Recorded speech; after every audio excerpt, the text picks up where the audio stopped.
from Unilever. OT pala, ha? Matitiis mo kaya beef cubes sa dalaga?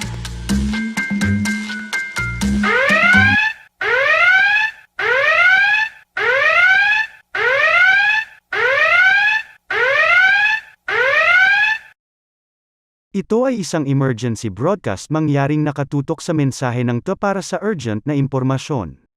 Ang Pilipinas ay nasa state of emergency dahil sa namataan na mga sunod-sunod na pagsabog sa Kamaynilaan, kinumpirma ng PNP na ang isang teroristang grupo ang nasa likod ng mga pag-atake. Mangyaring nakatutok para sa iba pang mga impormasyon.